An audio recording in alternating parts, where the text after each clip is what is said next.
नमस्कार। समाजका आवाज टेलिभिजन मार्फत हामीले नेपालको इतिहास, धर्म, संस्कार, संस्कृति सम्पूर्ण यो जनताको इतिहास सङ्कलन गर्नको लागि प्रयास गरिरहेको छौँ र हाम्रो ऐतिहासिक हाम्रो व्याख्यानमा कमी कमजोरी पक्कै हुन्छ। सुधारको लागि सुझाव पाऊँ र आज म यो अन्तिम नेपाल तिब्बत युद्ध विक्रम सम्वत 1911 सालमा भएको थियो। यो विजय युद्ध थियो। यो युद्धमा लड्नुहुने थुप्रै जेनरलहरू छन्। जङ्गबहादुर राणा आफै छन् प्रधानमन्त्री र ती भित्रको एउटा पात्र मैले यहाँहरूलाई प्रस्तुत गर्छु। उहाँ हुनुहुन्छ कमान्डर कर्नेल प्रतिमान कुँवर राणा। र अब मैले यो कमान्डर कर्नेल प्रतिमान कुँवर राणाको विषयमा मैले यहाँहरूलाई जानकार गराउनु पर्न अगाडि यो नेपाल तिब्बत युद्ध अन्तिम युद्ध के थियो त भनेर अलिकति म यहाँलाई बताउँछु।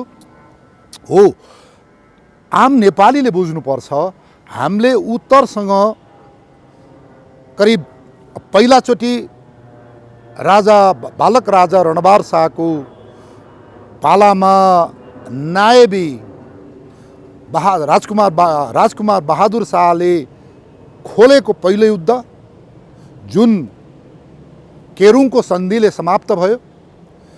त्यसपछि गएर फेरि हामीले बहादुर शाहकै पालामा अर्को युद्ध छेड्यौँ।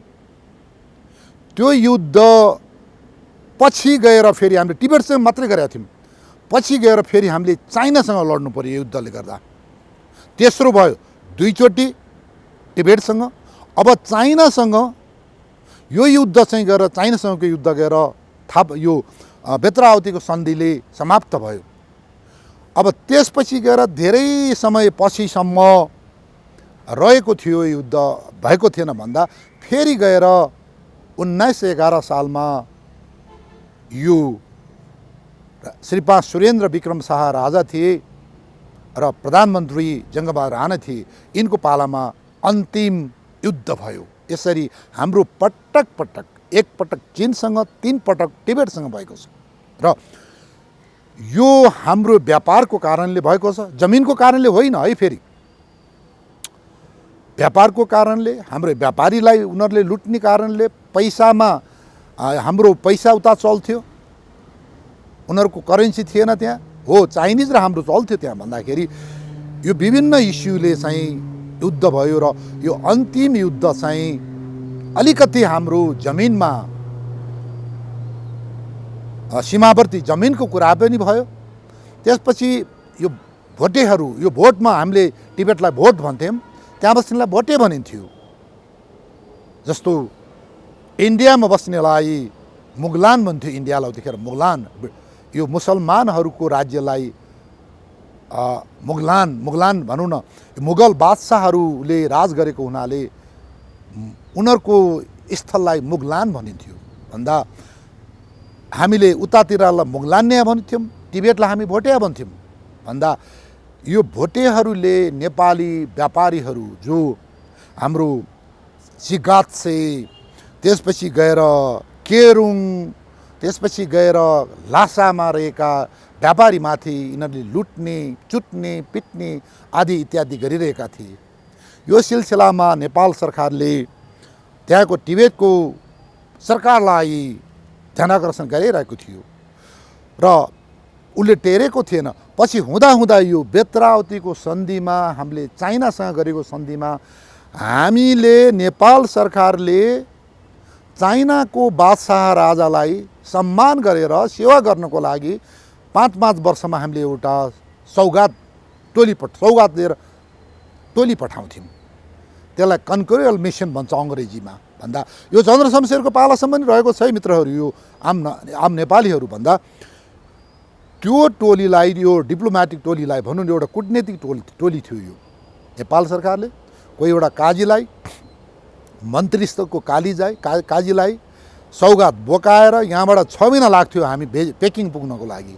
6 महिना, 7 महिना, 8 महिना लाग्थ्यो। भन्दाखेरि हाम्रो तिब्बतको भूमि काटेपछि, मतलब नेपालको सीमा काटेपछि सर्टेन पार्ट तिब्बतले टेकओभर गर्थ्यो, खाने बस्ने व्यवस्था सबै उसले गर्थ्यो, इभन भरिया समेत पनि।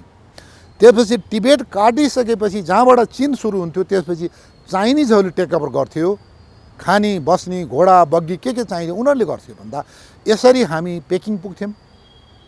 6 महिना बस जति लाग्थ्यो त्यहाँ पुग्नलाई।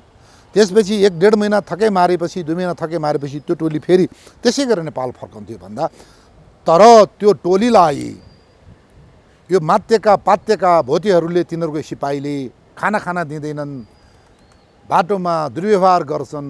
हाम्रो 11, 12, 15 कतिजना 11जना 12जनाको टोली छ, तिनीलाई चुट्ने पिट्ने विभिन्न काम गरेको हुन्छ, तिनीहरूको खोसिएको हुन्छ, खाना नदिएको हुन्छ भन्दा यो गम्भीर सिंह अधिकारी कि घरतौलाको नेतृत्वमा गएको हुन्छ त्यतिखेर भन्दा फर्केर आउँदाखेरि त्यो टोलीलाई यति अपमान गरिया हुन्छ भन्दा त्यत्रो टोलीमा सबै मर्छन्, रोग लाएर मर्छन्, खाना नपाएर मर्छन्, बास बस्न नपाएर मर्छन्, हिउँले मर्छन् भन्दा एउटा व्यक्ति, एउटा राणा छ, सेकेन्ड म्यान समथिङ राणा, मैले नाम बोल्ने भन्दा ती टोली बाँचेर काठमाडौँ आएर अब यो सबै वृत्तान्त जङ्गबहादुर राणा कहाँ पुग्छ, हामीलाई यस्तो गर्यो भनेपछि अब यो चाहिँ अति भयो। जमिन पनि हाम्रो इन्क्रस गरेको छ, भनौँ न मिचिएको छ, व्यापारीहरूलाई मारेको छ, लुटेको छ भन्दा हुँदा हाम्रो कुटनीतिक टोलीलाई पनि यस्तो अपमान गर्छ भने अब यो माटोको भाँडोलाई काठोको मुङ्गोले ठटाउनुपर्छ भन्ने निर्णय भएर त्यसपछि जङ्गबहादुरले निर्णय गरेर अब हाम्रो फौजहरू टिबेटमा हमला गर्नलाई तयारी हुन्छन्। यो कुराहरू नेपाल भोट युद्धको तयारी भन्ने किताबमा लेखिएको छ। हाम्रो जङ्गी अड्डाको चाहिँ यो लाइब्रेरीमा अहिले पनि छ, छालाको जिल्लामा नेपाली कागजमा लेखेर पुरै छ यो चिजहरू।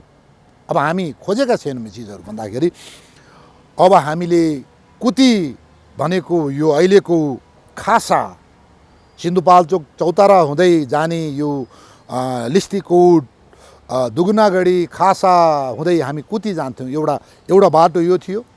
अर्को बाटो हामी यहाँबाट यो नुवाकोट त्यसपछि टिमुरे रसुवागढी हुँदै हामी केरुङ हुँदै जान्थ्यौँ, त्यो एउटा बाटो भयो। अर्को बाटो हाम्रो यो के अरे अहिलेको शङ्खुफासा यो चैनपुर हुँदै जान्थ्यो यो। अर्को यो खार्ता बाटो ओलाङचुङकोला भन्दा यसरी मल्टी भनौँ न विभिन्न क्षेत्रबाट अङ्ग्रेजीमा भन्छ मल्टी डिरेक्सनल अट्याकको लागि नेपालले तयारी गर्यो र यसमा मान्छेहरू फौजहरू खटाइए र अब यसमा पछि स्विच अफ गरेर अरू क्षेत्रमा यो पूर्वी यो शङ्खुवा सभा इलाकाको क्षेत्रमा बाट लडाइँ त्यहाँ बिल्डअप भएन, त्यहाँबाट भएन। त्यसै गरेर हामीले जुम्ला साइडबाट यो हुम्ला साइडबाट नै हामी तयारी गरेका छौँ।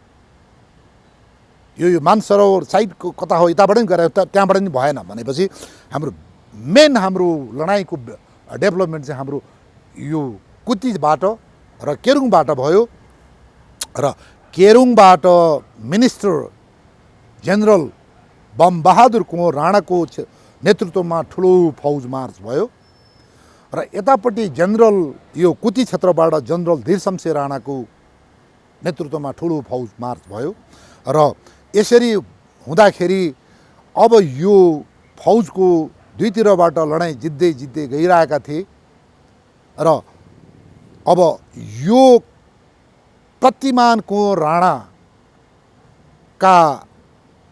कन्टेम्पोरेरी भने सहपाठीहरू त्यतिखेर प्रतिमान कुँवर राणा यो मेक थिए मेजर कप्तान।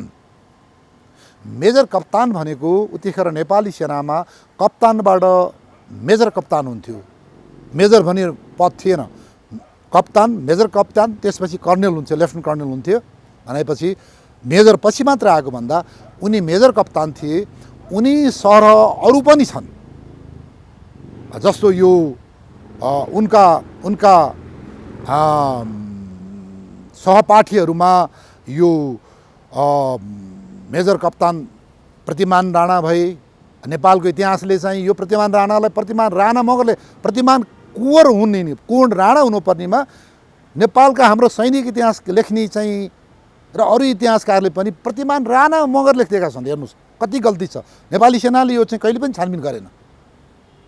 प्रतिमान कुँवर राणालाई नेपालको इतिहासमा सैनिक इतिहास प्रतिमान राणा मगर लेखिदिएको छ। हेर्नुहोस् त, यो नेपाल टिबेट युद्धको अन्तिम युद्धमा यसरी झुङ्गाको लडाइँमा। अनि उनको अर्का साथी थिए कमान्ड के अरे मेजर कप्तान रामसिंह खत्री, मेजर कप्तान पहलमान सिंह बस्नेत, पछि यिनी ब्रिगेडियर कमान्ड कर्नेल भएका छन्।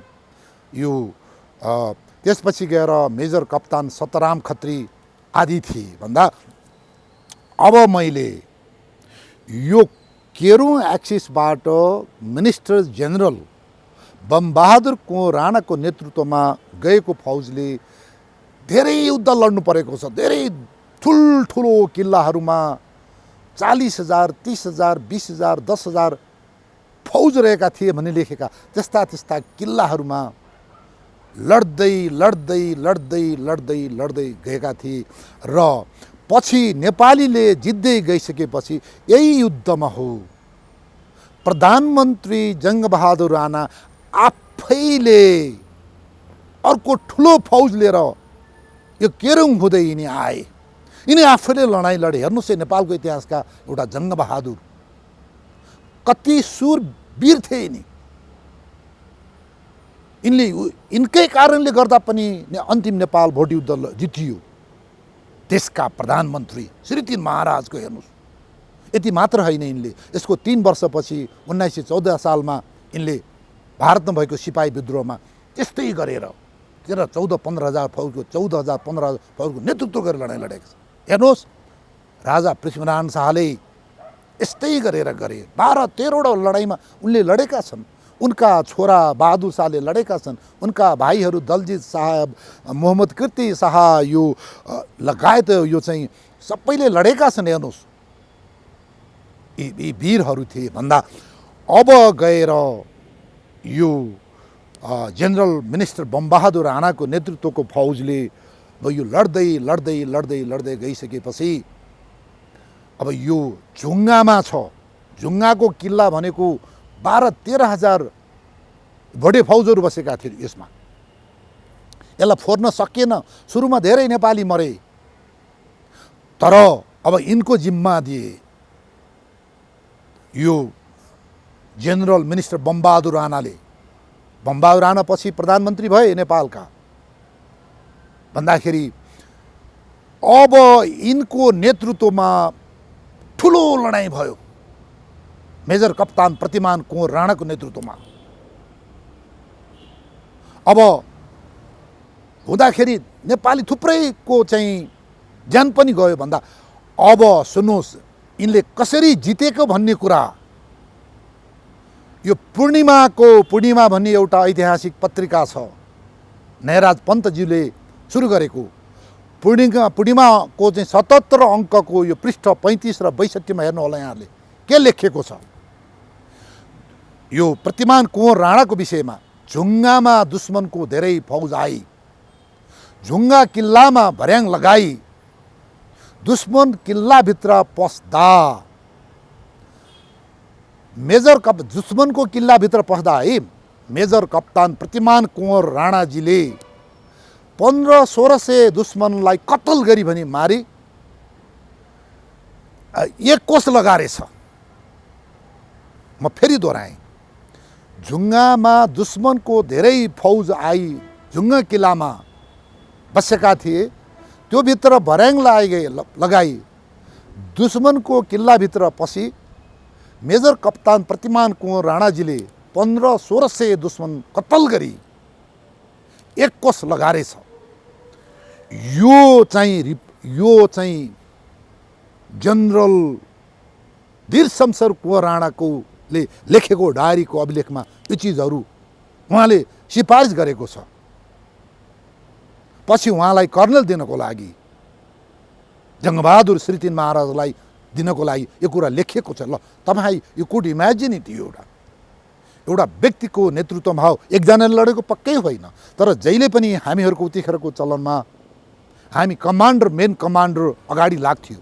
कमान्डर अगाडि लागेपछि अरू फौज पछाडि लाग्थे। भन्दा 1500-1600 फौजलाई मारेर 1 कोस लगारेको भन्ने कुछ हेर्नुहोस्। यस्ता वीरहरूको इतिहास लेखिएका छैनन्, नेपालको इतिहासमा खोजिएका छैनन्। र यो कारणले गर्दा तत्कालीन मेजर कप्तान प्रतिमान कुँवर राणाजी एउटा वीरका पनि वीर थिए। र अब अलिकति म प्रतिमान कुँवर राणाजीको वंशको विषयमा कुरा गर्छु। उहाँहरूलाई मैले 1912 सालको लालमोरमा बकाइदा साथसित राजा सुरेन्द्र श्री 5 सुरेन्द्रले प्रतिमान कुँवर राणाजी भनेरै उहाँलाई लालमोहर दिएको छ। त्यो कागज मसँग छ। भन्दाखेरि अब कति कुँवरहरूले राणा लेख्न मन पराए, कति कुँवरले मन पराएन। किनभने यो जङ्गबहादुरले आफूलाई अपग्रेड गर्नको लागि, ऊ त कुँवर छेत्री थियो नि, थिए नि त हो नि। अब यो राणा कताबाट एउटा पदवी लिएर जोडे। वास्तवमा कति कुँवरहरूले हामी कुँवर हौँ, हामी राणा लेख्दैनौँ, यो मागेर लिएको हामीलाई चाहिँदैन भनेर लेखेका छैनन्, लेखेकै छैन कतिले। हो, अब कतिले लेखे आफ्नो खुसीले भन्दा। अब यो मेजर कप्तान प्रतिमान कुँवरको सन्तानले कुँवर पछि कुँवरै लेखे उहाँहरूले। र अब यिनका चाहिँ यो अहिराम कुँवरका छोरा, अहिराम कुँवरका सन्तान, उनका छोरा जयकृष्ण कुँवर, उनका पनि छोरा यो कप्तान चन्द्रवीर कुँवर पछि बडाहाकिम भएका छन्। र चन्द्रवीर कुँवरका चारवटा छोराहरू छन्। वीरभद्र कुँवर, क्याप्टेन बलभद्र कुँवर जो नालपानी युद्धका, नेपाल अङ्ग्रेज युद्धमा नालपानी युद्धको एउटा वीर थिए, उनका भाइ थिए चेतसिंह कुँवर, उनका भाइ कान्छा धनराज कुँवर हो। यो कप्तान चन्द्रवीर कुँवर बडाहाकिम भएर पूर्व 1 नम्बर चौतारामा पुग्दा रहेछन्। उनी त्यहाँ करिब 1.5 वर्ष बस्दा रहेछन्, बसेका रहेछन्। र उनीले त्यो चौतारा, सिन्धुपाल्चोक चौतारा सदरमुकामबाट करिब आधा किलोमिटर उत्तर तल गहिरामा एउटा ठुलो शिवालय बनाएका रहेछन्। पहिला ढुङ्गाको यो रुखको मुनि रहेको शिवालयलाई, के अरे महादेवको मूर्तिलाई उनले मन्दिर बनाइदिएर, ठुलो मन्दिर बनाइदिएर शिवालय खडा गराएर छन् यो बडाहाकिम चन्द्रवीरले। भनेपछि उनको त्यो बसोबास भएपछि उनले त्यो चौतारा नजिक एउटा पिपल डाँडा भन्ने गाउँ छ, त्यहाँ खेतीपाती गर्ने जग्गा जमिन, त्यो वरिपरि धेरै जग्गा जमिनहरू रहेछन् त्यहाँ, त्यो किनेर उनका कान्छा छोरा धनराज कुँवरलाई त्यहीँ बस्ती बसालेको रहेछ। हो, धनराजको पनि जागिर त काठमाडौँमै थियो, तर त्यहाँ प्रशस्तै जग्गा जमिनमा एउटा हाँगो त्यहाँ बसेपछि अब यो धनराजको छोरा कमान्डर कर्नेल प्रतिमान कुँवर रहेछन्। यिनले पनि त्यतै बसेको देखिन्छ। र उनका छोरा गजेन्द्र सिंह छन्। यो गजेन्द्र सिंह कुँवरका छोरा नयन सिंह र बखत बहादुर भन्ने दुईटा छन्। र यो नयन सिंहका लहरो मध्ये यो नेपाल प्रहरीका यो एआइजिपी प्रकाश कुँवर, रिटायर्ड एआइजिपी हुनुहुन्छ। उहाँको दाइ हुनुहुन्छ माधव कुँवर, जो अहिले बर्दियातिर बस्नुहुन्छ। उहाँको दाइहरू हुनुहुन्छ त्रिविक्रम कुँवर, महेन्द्र कुँवर भन्नेहरू हुनुहुन्छ। कता हुनुहुन्छ? अब अहिले नेपालगञ्जतिर भन्नुहुन्छ। यो पनि कमान्डर कर्नेल प्रतिमान कुँवरकै सन्तान हुन्। र त्यस्तै गरेर बखत बहादुरका सन्तानहरू, अर्का सन्तानहरू छन्। ती सन्तानमा यो मानबहादुर कुँवर, प्रसाद सिंह कुँवर, दलसुर कुँवर भन्नेहरू हुनुहुँदो रहेछ। अनि फेरि त्यो लहरो मध्येमा दलसुरको चाहिँ छोरा सुबेदार गणेश बहादुर कुँवर, उहाँको छोरा मित्रबहादुर कुँवर, उहाँको छोरी लक्ष्मी कुँवर, शारदा कुँवर, लीला कुँवर शाह, छोराहरू बलबहादुर, बलराम कुँवर, कृष्ण कुँवर, रामचन्द्र, हरिश्चन्द्र। अब यीहरूको चाहिँ अब अहिले त्यहाँ थुप्रै करिब 50-60 कुँवर फ्यामिलीहरू अहिले पनि यो चौतारा नजिकको पिपल डाँडा भन्ने ठाउँमा रहेका छन्। यो कमान्डर कर्नेल प्रतिमान कुँवरकै सन्तान हुन्। र उहाँले जब यो 1911 को भोट युद्धमा यो जुङ्गाको किल्लामा 1500-1600 चाहिँ दुश्मन यो भोटे मारिसकेपछि फर्केर आउँदाखेरि तँलाई के बक्सिस दिउँ भनेर श्री 3ले सोद्धाखेरि उनले के भन्छन्? उतिखेरको मान्छेहरू धर्म कर्म गर्थे। उनले के भनेका छन् भन्दा, मेरा पिता चन्द्रवीर कुँवरले यहाँ शिवालय बनाएका रहेछन्, त्यो शिवालयमा को छेउमा एउटा ठुलो पार्टी बनाएर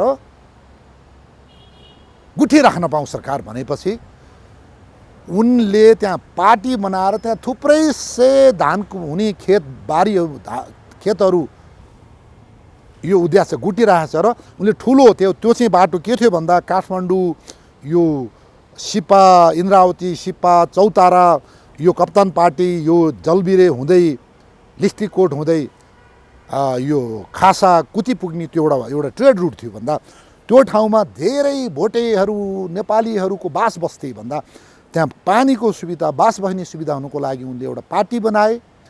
उनलाई मेजर कप्तान बनाए तापनि त्यो पार्टीको नाम चाहिँ जनजिब्रोमा कप्तान पार्टी भनी रह्यो।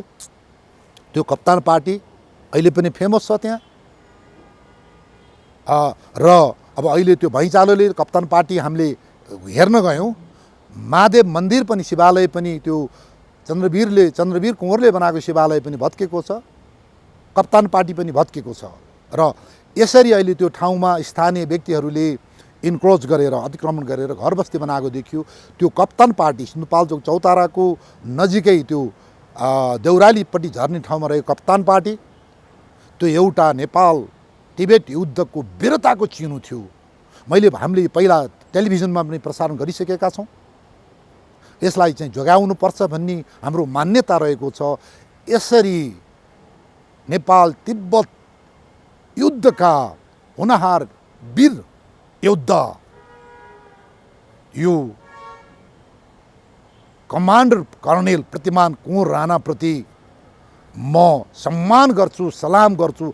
यस्ता पात्रहरूको इतिहास यो नेपाली सेनाले खोजोस् र उहाँका सन्तान जो हुनुहुन्छ अहिले त्यस स्थानमा रहनुभएका यो मित्रबहादुर कुँवर राणाजीहरू, लक्ष्मी बस्नेत राणाजीहरू, यो शारदा लीला जो हुनुहुन्छ, तपाईँहरूले आफ्नो पुर्खाको इतिहास सङ्कलन गर्नुहोस्, एउटा केही स्मारक बनाउनुहोस् त्यो ठाउँमा। हाम्रो अनुरोध छ, नेपाली सेनालाई अनुरोध छ। मेरो नाम मित्रबहादुर कुँवर हो। मेरो ठेगाना चौतारा नगरपालिका 6 नम्बर वडा, खास घर पिपलडाँडा हो। यहाँ चौतारामा पनि छ एउटा, तर म खास पिपलडाँडा बस्छु। अब यो चाहिँ नि मेरो जिजु हजुरबुवा प्रतिमान त्यो बेलामा कप्तान हुनुहुन्थ्यो, पछि कर्णेल हुनुभयो। उहाँ चाहिँ नि टिपोटी लडाइँमा 1911 सालमा लडाइँमा जाँदाखेरि त्यो लडाइँ सफल भएर आएपछि म यहाँ एउटा देवालय स्थापना गर्छु भनेर उहाँले जानुभएको।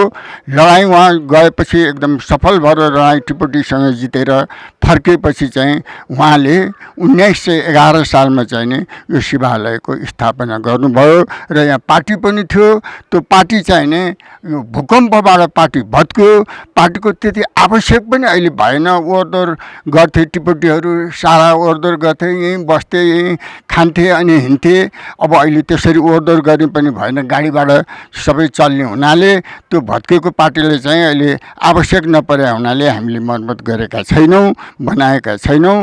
अब यो मन्दिर चाहिँ अब सानो ठुलो जे भए पनि एउटा वीरताको चिनो हो। यो हामीले गरेका हौँ। मेरो जिजुबुबा प्रतिमान कुँवरबाट यो सब स्थापना भएको हो। र यहाँ जग्गा सग्गा अलिअलि छ। अब यहाँ 2-3 घर कुशलेहरू छन्। यो बाजा गाजा बजाउने यो मन्दिरको सेवा गर्ने हुनाले उनीहरूलाई चाहिँ मैले अब यो 2-3 रोपनी जग्गा निःशुल्क बक्सपत्र पास गरेर दिएर राखेको छु। उनीहरू यहाँ बसेर मन्दिरको सेवा गरिरहेका छन्। अब यसको पूजाआजाको यहाँ मेला लाग्ने कुनै व्यवस्था छ? मेला लाग्ने व्यवस्था छ। अब मेला लाग्ने यहाँ त भव्य ठुलो मेला लाग्थ्यो। अहिले पछि चाहिँ यहाँ टुणखेल छेउमा महादेव थान बन्यो। अनि त्यहाँ अब धेरै ठुलो फराकिलो ठाउँ टुणखेल भएको हुनाले यहाँ पूजाआजा गर्दै त्यहाँ चाहिँ गएर अनि टुणखेलमा गर्छन्। यहाँ पनि सानोतिनो मेला चाहिँ लागिरहेकै छ। अब प्रतिमान कुँवरको वंश सन्तानहरू यो ठाउँमा कुन ठाउँमा बस्नु भएको छ? यहाँ पनि हुनुहुन्छ कि? यहाँ चौतारामा छैनन्, पिपलडाँडामा छन्। कति घर जति? पिपलडाँडामा अहिले 12-13 घर, 13 प्रतिमानकै खलक चाहिँ 13 घर छन्। अब तपाईँहरूलाई दिएको लाल मोहरमा मैले प्रतिमान कुँवर राणा नै भनेर मैले लेखेको, राणाजी भनेर। तपाईँहरूको पनि होइन, सुरेन्द्र, राजा सुरेन्द्रको लाल मोहर मैले पढेको छु। हजुर। तपाईँहरूले किन राणा नलेखेर कुँवर मात्र लेख्नुभयो? अब त्यो बेलामा अब जङ्गबहादुर कुँवर, अब त्यताबाट यो पाहाडतिर बस्नेहरूले चाहिँ कुँवर भनेर लेखेछन् हजुर। अब कोही एक दुईजना राणा भनेर लेखेछन्, अब हामीले चाहिँ कुँवरै भनेर लेख्यौँ। यहाँको पूजाआजाको केही पूजाआजाको प्रबन्ध छ हजुर, पुजारी राखेछ, पूजाआजा चलिराखेछ। हजुरलाई धन्यवाद।